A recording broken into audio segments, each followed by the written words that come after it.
Mom, I'm home. I froze. Standing there in the garden, hands still covered in soil, I looked up to see the impossible. My daughter, the one who'd supposedly died 5 years ago at the age of 6, was standing right in front of me. Back then, a devastating car accident left both of us severely injured. I was bedridden for months, unable to move, let alone attend my own daughter's funeral. I never got the chance to say goodbye, and the grief swallowed me whole for a long, dark time. So now, facing this young woman, very much alive, I stood there in stunned silence, too overwhelmed to even speak. Was I hallucinating? Dreaming? But before I could gather my thoughts, she began to talk, and what she told me changed everything. The truth she revealed that day was more twisted than I could have imagined. And once I understood what had happened, I made a vow: I would drag that person straight to hell. You see, my husband Derek started his own company not long after we got married. In the early days, money was tight. I juggled mortgage payments, utility bills, groceries, you name it, cutting corners where I could. I supported him with everything I had. Then Lila came into our lives. Even though it was tough, those years were filled with a kind of happiness that sticks in your memory like golden sunlight. After about 4 years, Derek's business began to flourish. Little by little, our financial situation improved. It's all because of you. Thank you. When he said that, I felt a surge of warmth. His gratitude was real, and it made me want to work even harder for our little family. I had taken up gardening around that time. It became my sanctuary. Lila, always bright and full of wonder, loved helping me water the plants. We made a tradition out of it, those quiet moments in the sun, mother and daughter, surrounded by blooming life. I cherished it more than I ever let on. But joy has a way of slipping through your fingers. Around the time Lila turned 6, the house began to feel emptier.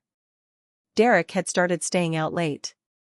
His spending became excessive, and I couldn't ignore the faint traces of perfume clinging to his suits, the ones I dutifully took to the dry cleaners. I told myself it was just business. Networking, meetings, client dinners. But the unease settled in my chest like a weight. Then one morning, just after I dropped Lila off at kindergarten and finally sat down for a breath, the phone rang. I forgot some documents I need for a meeting today, Derek said, his voice sharp and uncharacteristically rushed. Bring them to the office right away. Where are the documents? I asked, caught off guard. In the drawer of my desk. Blue file. Hurry up. He hung up before I could even say goodbye. That attitude, like I was his assistant, not his wife, rubbed me the wrong way. Derek had changed. When Lila was a toddler, he used to take her to the park, play with her before bed, surprise her with little gifts just because. But somewhere along the line, that tenderness dried up. Weekends became excuses to be elsewhere. He distanced himself not just from me, but from his own child. And the things he said, "Who do you think pays for everything?" or "Talk to me when you're bringing in what I am," cut deeper than he probably realized.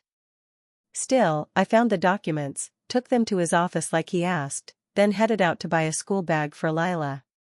She was about to start elementary school, and she was so excited, her little face lighting up as she looked over the colorful display of backpacks. "Mom, how about this one? Do you think it suits me?" I couldn't help but smile. In that moment, I forgot about Derek. It was just me and my daughter, sharing something simple and sweet.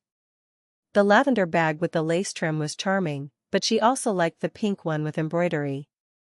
On the bus ride home, she sat next to me with her arms folded, eyebrows scrunched, deeply pondering her choice. "It's a tough decision, huh?" I said, chuckling. "But we've got time.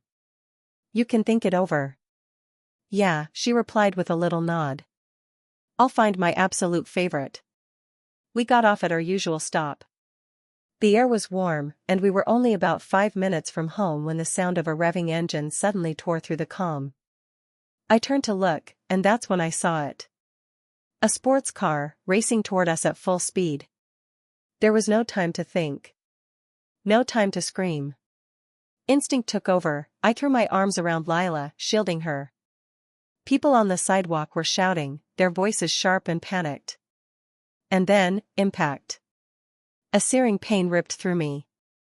And just like that, the world went black. When I finally opened my eyes, I found myself lying in a hospital bed, staring up at a stark white ceiling. It took a moment to register, I wasn't at home. Images came flooding back, the two of us looking at school bags, walking home, and then, that roaring engine. The car. Pain radiated through my body with every breath, each inhale sharp and unforgiving.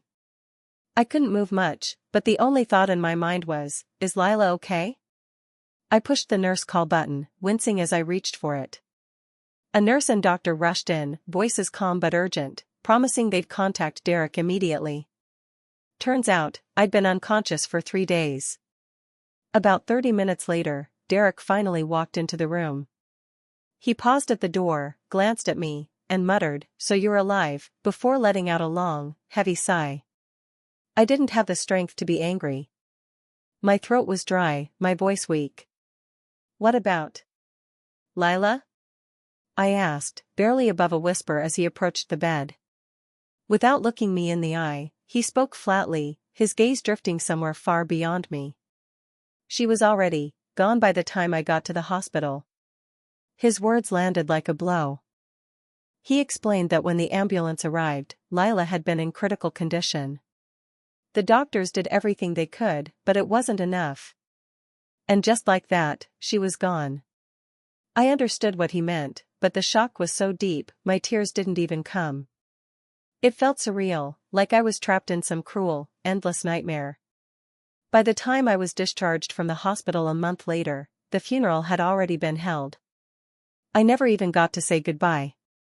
When I returned home, the silence inside was unbearable. The only trace of Lila was a framed photo of her smiling in the living room. Grief consumed me completely. I couldn't eat. I couldn't sleep. I barely moved. My days blurred into each other, spent in endless crying. Even gardening, the one hobby I used to love, lost all meaning. One day, Derek, clearly irritated, said to me, "Why don't you try moving on already? Lila won't be at peace if you keep living like this." But I couldn't accept that. How could I? Living without my daughter felt impossible. No matter where I went or what I did, there was a permanent hole in my heart. Every time I passed the kitchen, I remembered her helping me cook. When I folded laundry, I pictured her tiny hands mimicking mine. In the garden, I still heard her laughter as we watered the plants together. Tears came without warning, over and over again. Maybe Derek had grown sick of seeing me like that.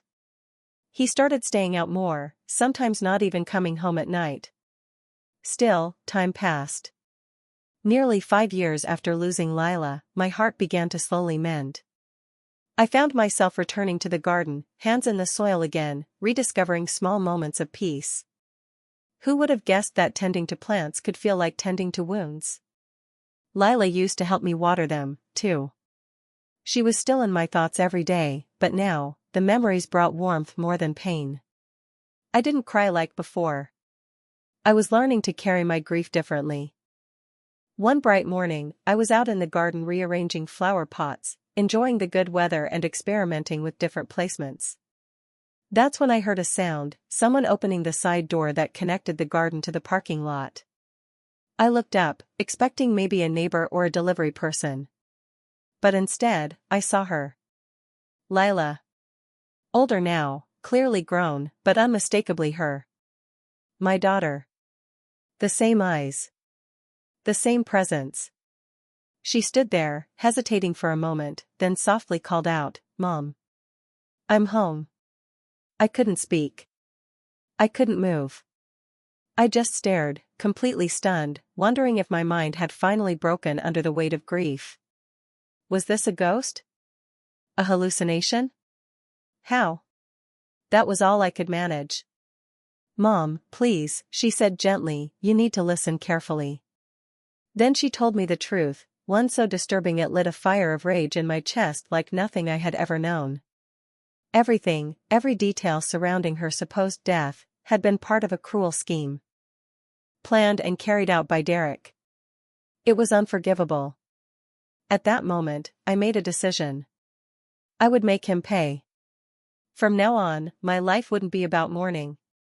It would be about justice. For Lila.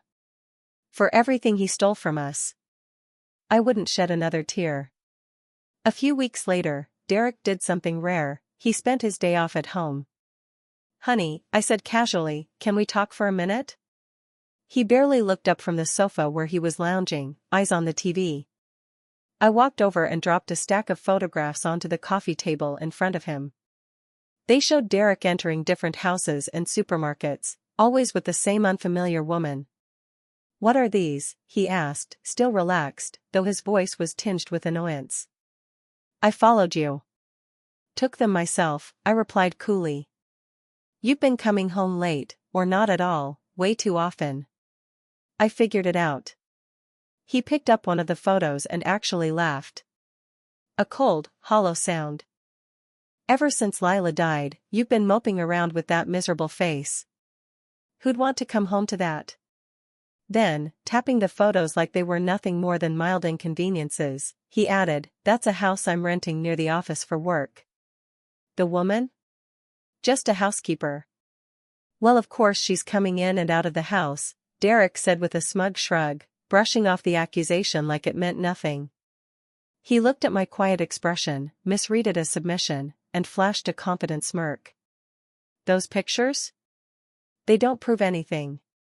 Arms crossed, he leaned back like he had already won. I stayed calm. "That might be true," I said, letting the words hang in the air. Just as confusion flickered across his face, my phone rang, loud and sharp, cutting through the silence. I didn't say a word. I just answered the call and turned the screen toward him. "What now?"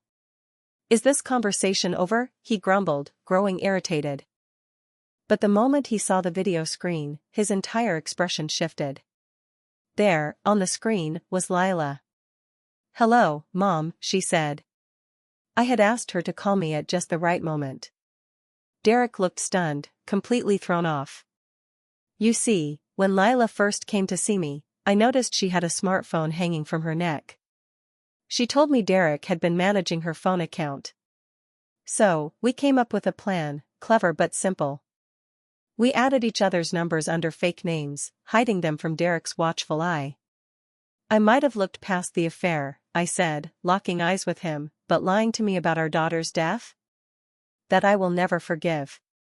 Faced with my anger and Lila's voice through the phone, Derek staggered back a step. His eyes darted left and right, looking for an escape that wasn't there. What Lila told me that day had been more than heartbreaking, it was monstrous. After the accident, I was rushed to a hospital with an ICU. But due to overcrowding, Lila had been taken elsewhere. Derek, instead of telling us the truth, spun a web of lies. He told me my daughter was dead. He told her that I had died. And when Lila was finally discharged, Derek didn't bring her home. Instead, he rented a house in a neighboring town, telling her it was closer to the hospital for rehab. "Not long after that," I said, "a woman started living there with you. Lila said you told her she was just an old acquaintance helping out." I could see sweat forming on Derek's forehead as I spoke. "That's true," he said quickly. "I just thought Lila would be lonely. So I hired a housekeeper. That's all." "Oh really?" I turned back to Lila, still on the screen. "That sound right to you, sweetie?" She frowned and nodded. "No, Mom. Vanessa, the woman Dad brought home, said mean things to me. She kept saying she was going to marry Dad and that I was in the way. Apparently, this housekeeper wasn't keeping house at all. Vanessa would stay out late and sleep through the morning. Lila had to make her own breakfast, go to school on her own, and come back to an empty home. Sometimes Derek would bring food, but the rest of the time, Lila cooked and cleaned for herself. When Dad wasn't around," she added, "Vanessa told me to hurry up and get you to divorce him." That's when suspicion crept in for her. That maybe, just maybe, I was still alive. It was heartbreaking. She had gone through all of that, alone. And still, she found her way to me, riding buses and trains, asking strangers for directions, all to find the truth. "I don't want to live with that person anymore," she said, her voice trembling, eyes glistening. "Dad's been lying to me all this time. I can't trust him." My heart broke all over again, but this time I was done being helpless. I wasn't going to let her suffer another second. I pulled out another set of photos. I have more. These ones showed Derek and Vanessa walking arm in arm, entering pubs, checking into hotels, places that matched the business card I once found in Derek's suit pocket, the one I had taken to the cleaners. "Vanessa works at this store, doesn't she?" I asked coldly. His eyes widened. The mask was crumbling. "You've been lying. Cheating. For 5 years. Ever since Lila's accident." I glared at him, and his face flushed red, trembling now with a mixture of rage and panic. Then, without warning, he slammed his fist on the table, grabbing the photos and crushing them in his hand. I froze, startled by his sudden outburst. With a snarl, he hurled the crumpled photos at me. "Call the police," I whispered, my voice shaking as I turned to Lila's image on the screen. I ended the call, fearing what might happen next. "What? Don't be ridiculous," Derek shouted, his voice cracking into something unhinged. "Everything's ruined because you two are alive." His eyes burned with something wild, something I had never seen before. Then he started toward me in a frenzy, each step radiating fury. "I was supposed to send both of you to the other world and live happily with Vanessa."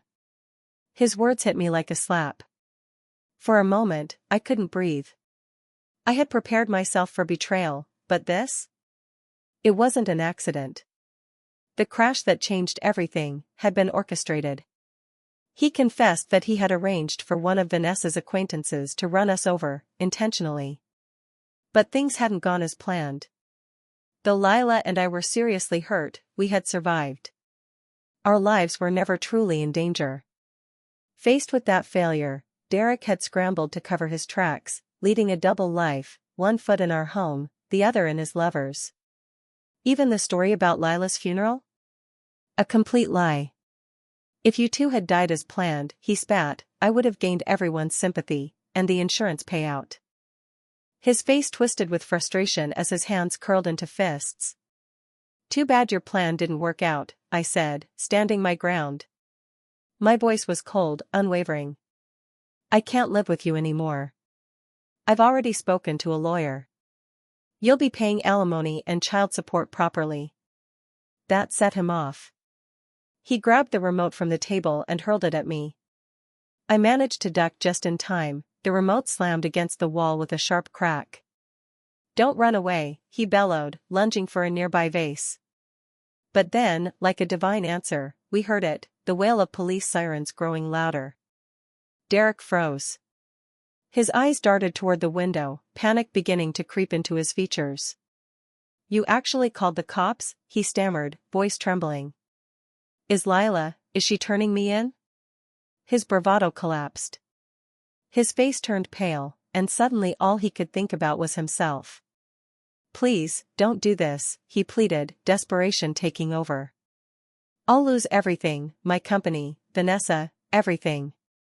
Even now, he didn't say my name. Not once. Not Lila's either. That told me everything. "Think about what you've done," I said coldly, "while you're rotting in prison." Then came the sound of boots on hardwood. Police officers rushed in. Cornered, Derek lost control. "Stay back," he screamed, hurling the vase at them. But the officers were quick. They tackled and restrained him, ignoring his flailing limbs and howls of protest. Thanks to Lila's brave report and her willingness to tell the truth, justice was finally in motion. Derek was dragged away, kicking and shouting until the last second. After that, I finalized the divorce. I received a lump sum settlement of $300,000, covering alimony, child support, and a share of the assets. His company spiraled into chaos after his sudden arrest. The next day, my phone rang constantly with calls from associates and colleagues. I simply told the truth. Calm, direct, and without emotion. Derek lost everything, his career, his social standing, his so-called family. Maybe he regrets it now. Maybe not. Either way, it doesn't matter. It's too late. It's over. I moved with Lila to a new place and started a new job. A fresh start.